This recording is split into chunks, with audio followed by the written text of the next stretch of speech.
Vários desafios aqui, né? O maior deles é resolver o problema de Vitória, segundo o André, que está me pedindo, né? Resolver o problema de Vitória significa resolver o problema dos países do lado de baixo do Equador, né? Se você não quer discutir e definir as políticas, não tem problema. Os outros vão fazer por você. E não é o que você quer. Certamente não é o que é melhor para você, né? Pode estar certo que é o melhor que é por ele, que é para eles, né? E geralmente esses que estão definindo, estão decidindo, são os donos do capital. Hoje a gente tem um Congresso mais retrógrado que esse país já teve, eu creio. Com um discurso extremamente conservador, sexista, reacionário, homofóbico. É um absurdo que a gente tem visto, né? E mais absurdo ainda é a gente ver muitas pessoas, né, achando isso bom. A gente está sofrendo sérias ameaças de restrição de direitos. Daqui a pouco dizer que o problema não é o mosquito, que o problema está na determinação social, que o problema está no modo de produção capitalista. Daqui a pouco dizer isso vai ser proibido. Você não se engane, não.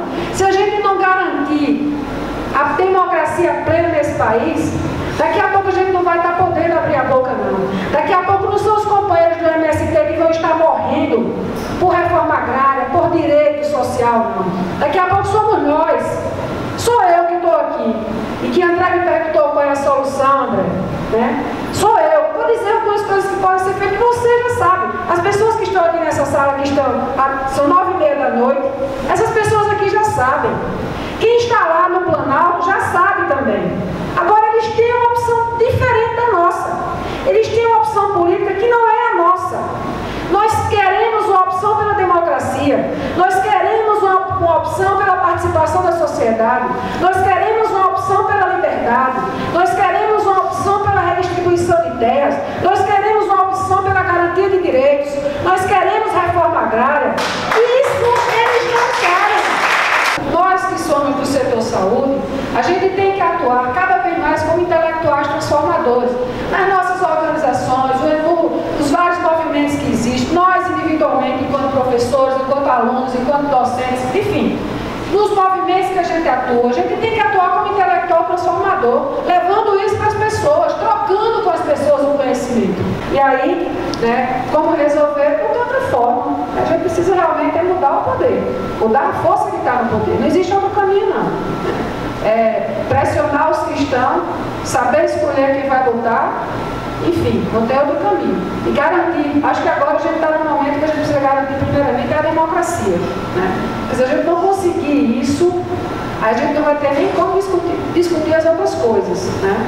Porque a banda está tocando meio ruim ultimamente, né? A gente vê esse vereador daqui, o Bolsonaro de lá e tantos outros que a gente tem nos 4 cantos desse país, né?